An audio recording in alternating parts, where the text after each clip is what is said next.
મારું મન તમારામાં લાગી ગયું છે.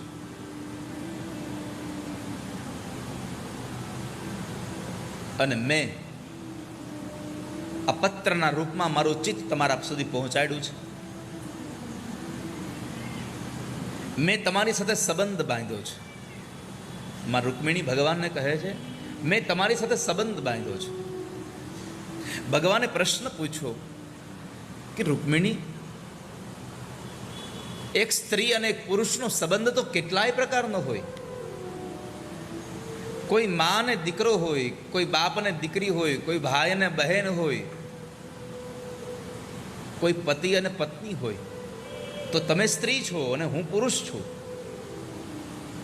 તમે મારી સાથે સંબંધ બાંધ્યો, પણ આપણા બેનો સંબંધ કયો? હું તમારા માટે શું છું? હમ આપ કહે કોણ? હું બોલા મૂવીની વાત નથી કરતો.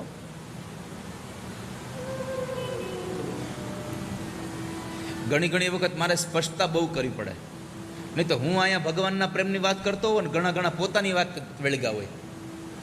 એનું વિચારતા આપણી વાત હાલે છે. અરે તમારી વાત અહીં થાય, તમારો પ્રેમ તો કેટલો વિશાળ છે. મારે તો કૃષ્ણના પ્રેમની વાત કરવી. તમારા પ્રેમને હું આમ ઝાંખી ન કરી શકું એવો તમારો પ્રેમ છે.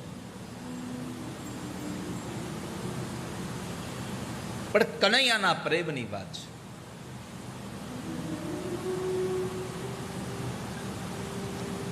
તો તમારો ને મારો સંબંધ શું?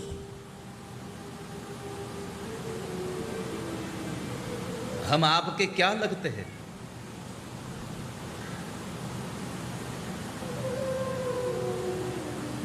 મને સમજાતું નથી. હું આ હરિદ્વારમાં આવ્યો પછી હિન્દી બહુ ચડી જાય છે. નહીં તો હું પાણીપુરી ખાવા ગયો નથી. ભૈયા મોટી મોટી પૂરી દેના, કાણા વગરની દેના, એ ખાવે નથી ગયો. હું काण वाली पूरी देते हैं तो પછી पानी का रगड़ा उतरता है, हाथ बगड़ता है. एक बार कोके મને આ બધા યાદ નથી મને સ્મૃતિમાં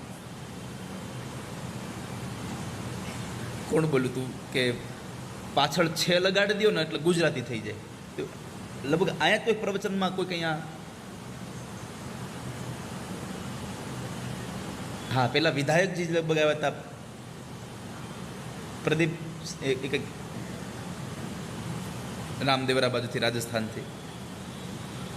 હે એ જ લગભગ એવું બોલ્યા હતા ને, છે એવું. પણ મને એ જતા રહ્યા પછી મને સ્મૃતિમાં આવ્યું કે છે લગાડવાથી જો ગુજરાતી થઈ જતું હોય તો અમે આમ હાથ રાખશું. હવે ગુજરાતી બોલવાનું, હાથ આમ રાખવાનો. હિન્દીની માં થોડો લીટો ન હોય.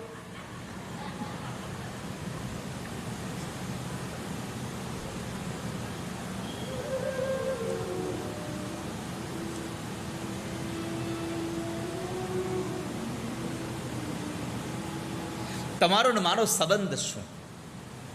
ભગવાને પૂછ્યું. માં રૂકમિણીએ બીજા શ્લોકની અંદર સ્પષ્ટતા કરતા ભગવાનને કહી દીધું, પ્રભુ મેં તમને મારા પતિ માન્યા છે, તમે મારા પતિ છો. અને આ સંસારમાં બે શરીરના લગ્ન થાય અને પતિ પત્ની નિર્માણ થાય એના કરતાં બે મનના લગ્ન થાય, એનું મેળાપક થાય અને પતિ પત્ની નિર્માણ થાય તો એનું દાંપત્ય સુખી બને છે. શરીર તો માત્ર માધ્યમ છે. સંબંધ તો મનથી બંધાય છે. એમ તો મીરાના લગ્ન થયા હતા રાણા સાથે, પણ મીરાએ કહ્યું શું કે મારો પતિ તો કૃષ્ણ છે, બીજો કોઈ પતિ નથી. કારણ કે મનથી વર્યા હતા. અહીંયા પણ કદાચ ભગવાન લેવા ન આવે અને શિશુપાલ સાથે રૂકમિણીના લગ્ન થાય તો રૂકમિણીના લગ્નની વિધિ ખાલી એના શરીરની વિધિ એ શિશુપાલ સાથે થાય, બાકી મન તો કૃષ્ણને વરી ચૂક્યું હતું. લગ્ન તો મનથી થતા હોય છે.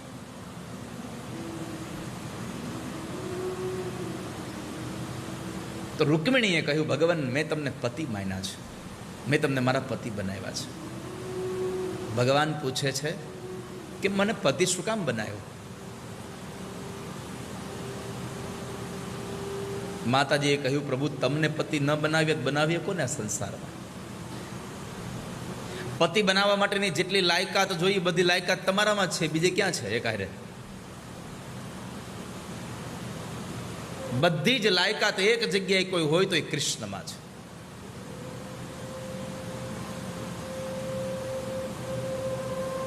ભગવાન કૃષ્ણનું કુળ સારું છે, ભગવાનનું ચારિત્ર્ય સારું છે, ભગવાનનો સ્વભાવ સારો છે, ભગવાનનું રૂપ સારું છે, ભગવાનનો વિદ્યાભ્યાસ સારો છે, ભગવાનની ઉંમર બરાબર છે. નહીં તો ઘણાએ સેટલ થવામાં 35 વટાવી જાય, પછી મેળ પડે નહીં, અને પછી જડે તોય તમે જુઓ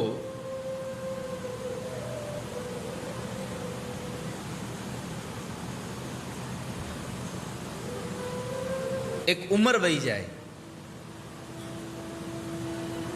પછી લગ્ન થાય, અને એક ઉંમરની પહેલા લગ્ન થઈ જાય. આ બે દાંપત્ય જીવન ક્યારે ભાંગે ને એનો કોઈ ભરોસો નહીં. માટે યોગ્ય ઉંમરે લગ્ન કરી દેવા. અને લગ્નની ઉંમર 25 વર્ષ પછી છે. આપણે દીકરા દીકરીઓને 21 વર્ષે 22 વર્ષે પરણાવી દઈએ છીએ. શાસ્ત્રની આજ્ઞા પ્રમાણે, શાસ્ત્રના નિયમ પ્રમાણે તમે જોવા જાઓ તો 25 વર્ષ સુધી બ્રહ્મચર્યાશ્રમમાં જ જીવવાનું છે. સ્ટડી કરવાનું, છોકરાઓને ભણવાનું, અને 25 વર્ષ પછી એને દાંપત્ય જીવન માંડવાનું. આપણે 21 વર્ષે 22 વર્ષે પરણાવી દઈએ. હજી દીકરા દીકરીઓ ભણી નવરા નથી આવે ત્યાં તો હગાઈ કરી નાખ્યું. એને સમાજનું જ્ઞાન આવે ત્યાં સુધી એને સમાજમાં સાથે રહેવા દો પહેલા, પછી એને પરણાવો.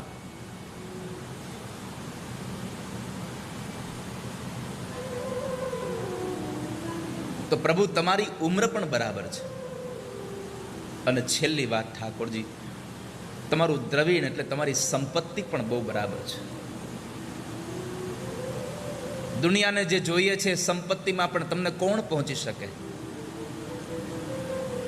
સમાજના લોકોને અત્યારે દીકરી માટે થઈને જે જોવા જાય, હાલો દીકરી માટે જોવા જવું, હું જોવા જવું, ઘર જોવા જવું છે. આપણે ઘર જોવા જઈએ છીએ, મોટો બંગલો જોઈને પછી નક્કી કરી દઈને આવીએ છીએ અહીંયા દઈ જ દેવાય, કેટલું મોટું મકાન છે. પણ માં રૂકમિણીએ કહ્યું છે ઘર અને પૈસો છેલ્લે જોવા, સૌથી પહેલા કુટુંબ જોવું, ખાનદાની કેવી છે એ જોઈને પછી દીકરી દેવી જોઈએ. બીજી વસ્તુ જોડાવી છે કે તમારો એનો જેની હારે લગ્ન કરવા છે, દીકરાના લગ્ન જે દીકરી સાથે કરવા છે, દીકરીના લગ્ન જે દીકરા સાથે કરવા છે, સૌથી પહેલું એનું કુટુંબ, અને બીજું એનું ચારિત્ર્ય અને એનો સ્વભાવ જોવું. સંપત્તિ અઢળક હશે પણ જો સ્વભાવ સારો નહીં હોય તો દીકરી ખુશ નહીં રહી, ત્યાં કોઈ દિવસ સુખી નહીં થાય. કારણ સંપત્તિ હોય ને આ સંસ્કાર હોય એવું બહુ જરૂરી નથી. સંપત્તિ હોય ને આ સુખ હોય એવું બધું જરૂરી નથી. સુખ માટે સંપત્તિ બહુ આવશ્યક નથી. સુખ માટે તમારે સંસ્કાર અને સદવિચારની આવશ્યકતા છે. સારા વિચારો અને સંસ્કારોથી જે ઘર ભરેલું હોય, એ ઘરમાં સંપત્તિ ઓછી હોય તો એ પરિવાર ખુશીથી જીવન જીવતો હોય. તો ભગવાનનું ચારિત્ર્ય પણ સારું છે. 16,100 લગ્ન કર્યા તોય બ્રહ્મચારી. 16,100 સાથે લગ્ન કર્યા પછી પણ કૃષ્ણ બ્રહ્મચારી છે. ગોપીઓને સામે કિનારે જવું હતું યમુનામાં, યમુના બે કાંઠે વહેતા હતા. ભગવાન કૃષ્ણને કહ્યું કે કનૈયા અમારે સામે કિનારે જવું છે, કેમ જવું? તો કે નદીમાંથી જતા રહો. અરે પણ આટલું બધું પૂર છે, અમે એમાં તણાઈ જઈએ. ભગવાને કીધું કે જાઓ એક કામ કરો, યમુનાના કિનારે જઈને કહો કે હે યમુના મહારાણી, અમારો કનૈયો જો બ્રહ્મચારી હોય તો અમને જગ્યા આપો, અમને રસ્તો આપી દો.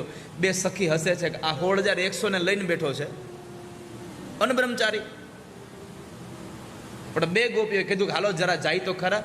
પછી એને કહી કે તું કેવો બ્રહ્મચારી છો. યમુના નદીને જઈને કહ્યું હે યમુના મહારાણી, જો કૃષ્ણ બ્રહ્મચારી હોય તો અમને જગ્યા આપો, અમને રસ્તો આપી દો.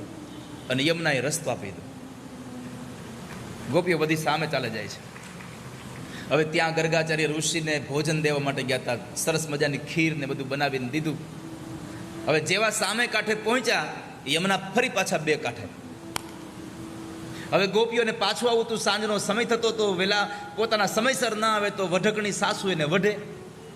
છોકરાઓને મૂકીને ગયા હતા, છોકરા રડતા હતા. ગાયોને દોહવાનો સમય થયો હતો, એટલે એને બધાને આવવાની ઉતાવળ બહુ હતી. એટલે એને ગર્ગાચાર્ય ઋષિને કીધું, બાપજી અમે બધા મૂંઝાયા છીએ, શું થયું? તો કે અમારે જવું છે, પણ યમુનામાં પૂર આવ્યું છે. હવે અમારે સામે કિનારે જવું કેમ? અમારા છોકરાઓ એકલા છે, અમારી સાસુ સસરા ઘરે છે, અમારી ગાયોને દોહવાનો સમય થઈ ગયો છે. હવે કોણ કરશે આ બધું? ગોપીઓ બધી જ્યારે આકુળ વ્યાકુળ થઈ ગઈ અને ગર્ગાચાર્ય ઋષિને કહ્યું અમારે સામે કિનારે જવું છે. ગર્ગાચાર્ય ઋષિ કીધું કે જાઓ એક કામ કરો, કિનારે જઈને ઉભા રહો અને યમુનાને કહો કે હે યમુના મહારાણી, ગર્ગાચાર્ય ઋષિ જો નિત્ય ઉપવાસી હોય તો અમને જગ્યા આપી દો, અમને માર્ગ આપી દો. બે ગોપીઓ હસે છે કે અમારી સામે એક છાલ્યું ખીર ખાધી છે અને તમે ઉપવાસી?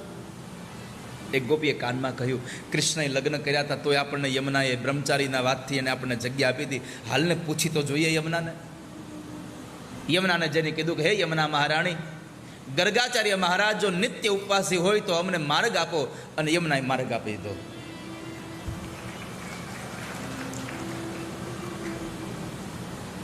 તો પરમાત્માનું લગ્ન 16,100 સાથે. પ્રભુનું ચારિત્ર્ય સારું છે.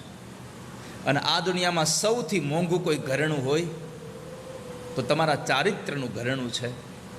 કદાચ તમારા શરીર ઉપર તમે સાચા હીરા મોતીના તમે ઘરેણા પહેરો, આભૂષણો પહેરો, જેની કિંમત ન આંકી શકાય એટલા મોંઘા હોય,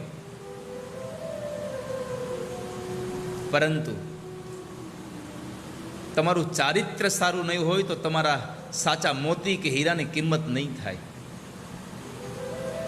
અને એમાં પણ તમારી પાસે કશું જ ન હોય અને છતાંય તમારું ચારિત્ર્ય સારું હોય તો એ સૌથી મોંઘું ઘરેણું તમારી પાસે છે. માટે ચારિત્ર્યનું ઘરેણું સાચવીને રાખજો. પ્રભુ તમારું ચારિત્ર્ય સારું, સ્વભાવ સારો છે, તમારું રૂપ સારું છે.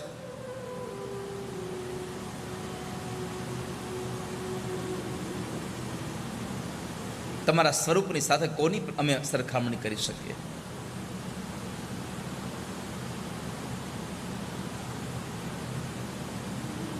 તો બધું જ ભગવાન અમને ગમે છે અને અમે તમને પતિ તરીકે મેં માન્યા છે. ભગવાનને આ 2 શ્લોક લખ્યા અને 3જા શ્લોકમાં કહ્યું કે તમે સાંભળો, સંબંધ મેં બાંધ્યો છે. હજી મારો અને તમારો સંબંધ એક તરફી છે. અને એક વાત યાદ રાખજો, પ્રેમ એક એવી અવસ્થા છે કે પ્રેમ બંને બાજુ હોવો જરૂરી નથી. પ્રેમ બંને પક્ષમાં હોય તો જ પ્રેમ કહેવાય એ જરૂરી નથી. પ્રેમ હંમેશા માટે 2 પક્ષમાં હોય એ આવશ્યક નથી. પ્રેમ છે તો એક તરફી પણ પ્રેમ હોઈ શકે. પણ અત્યારનો એક પક્ષનો પ્રેમ, એક તરફી પ્રેમ કેવો થાય છે? બીજાને હેરાન કરે એવો, બીજાને દુઃખી કરે એવો. ગઈકાલે માયાભાઈએ કહ્યું હતું એક વાત કે બીજાના પરિવારને હેરાન કરીને ભગાડીને લઈ જાય એને પ્રેમ લગ્ન ન કહેવાય, એને લફરું કહેવાય. બહુ સરસ વાત કરી હતી કાલે. કારણ પ્રેમમાં, સંસારમાં ક્યારેય કોઈ દુઃખ આપતું જ નથી. અને પ્રેમ એ જ છે. પ્રેમની વ્યાખ્યા શું? આપણે શું કહીએ? પ્રેમ કરીએ છીએ અને સામેવાળા માણસ પાસેથી આપણી અપેક્ષાઓ સંતોષાય નહીં એટલે પ્રેમ નથી, એટલે પછી આપણે એના ઉપર એક્શન લઈએ.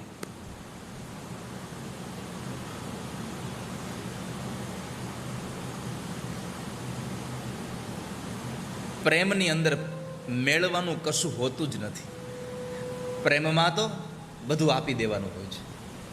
પ્રેમમાં બધું સમર્પણ હોય છે. પણ આપણો આ સંસારનો પ્રેમ એવો છે કે મને કેટલી મોંઘી ગિફ્ટ આપી એના ઉપર આપણે નક્કી કરીએ કે મને કેટલો પ્રેમ કરે છે. આપણે સંપત્તિની સાથેની તુલના કરી નાખી, જેની કોઈ કિંમત જ નથી થઈ શકે એવી વસ્તુને, એવા પદાર્થને આપણે સમાજના નષ્ટ એવા નાશવાન તત્વ સાથે આપણે એને સંમેલન કરી દીધું. પ્રેમમાં બધું અર્પણ કરી દેવાનું છે. સમર્પણ ही प्रेम है.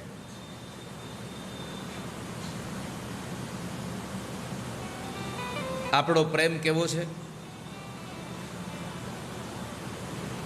કે મારું બધું તારું છે, પણ તારું છે બધું મારું તો પ્રેમ છે, નહીં તો નહીં.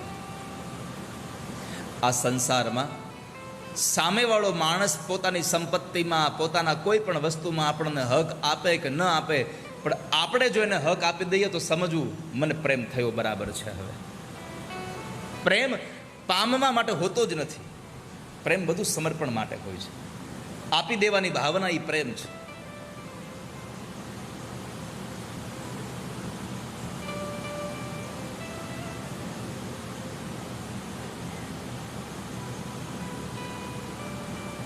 તો પ્રભુ, સંબંધ મેં એક તરફી છે. અત્યારે મારા એક તરફથી સંબંધ છે.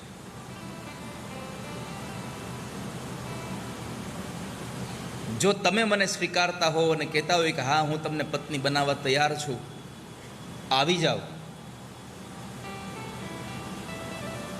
તો હું આવીશ નહીં.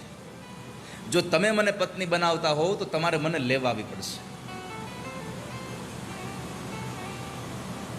તમે મને લેવા આવો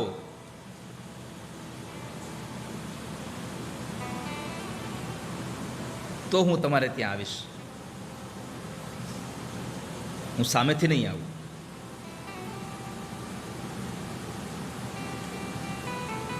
બીજી વાત કરી કે હું તમારું અંગ છું. તમે તો સિંહ પુરુષ છો, તમે સામાન્ય નથી. તન્મે ભવાન ખલુ વૃતઃ પતિરંગ ઝાયા માત્માર્પિતશ્ચ ભવતો ત્રવિભો વિધેયી મહાવીર ભાગમ વિમર્શતુ ચેત્યારા ગોવાયુવન મૃગપતે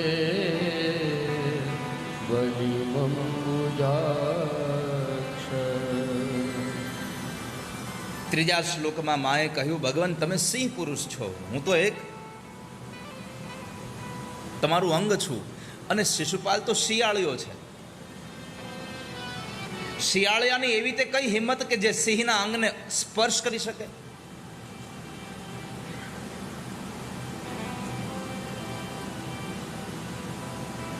જો તમે મને સ્વીકારતા હોવ તો તમારે મને લેવા આવી પડશે.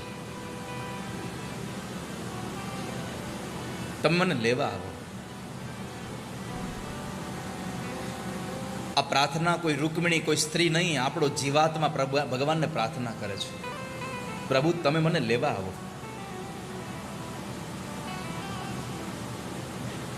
અને અંતરના નાદથી પ્રાર્થના થાય તો પ્રભુ આવે, એમાં સંશય જ નથી. ભગવાનને પ્રાર્થના કરીએ, દાદા ભીષ્મ ભગવાનને પ્રાર્થના કરે, પ્રભુ લેવા આવો, મારો અંતિમ સમય સુધરે. માં યશોદા કહે, ભગવાન તમે મને લેવા આવો, મારો અંતિમ સમય સુધરે.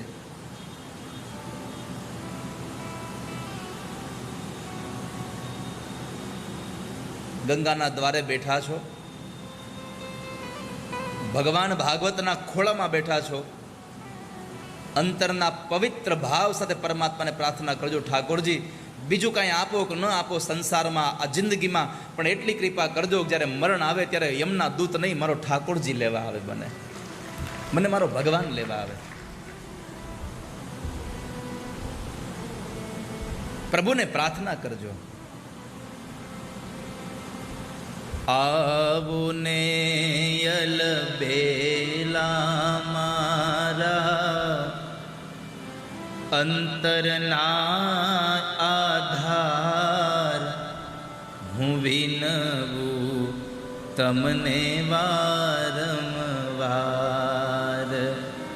આવુને અલબેલા મારા અંતરના આધાર, તમને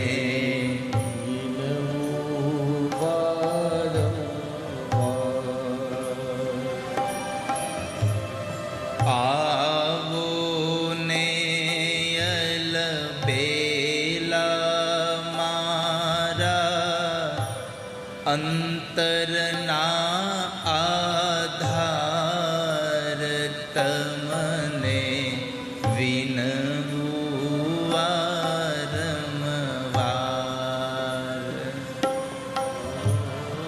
આવો ને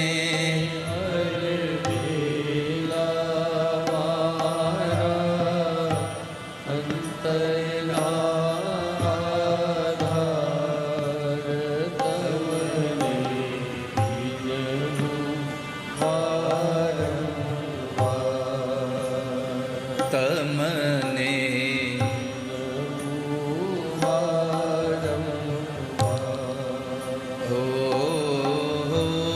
પુણ્ય ગયું ને પાપ વધ્યું છે, ક્યારે કરશો વાર મારા અંતરના આધાર. પુણ્ય ગયું પાપ વધ્યું છે, ક્યારે કરશો વાર મારા અંતરના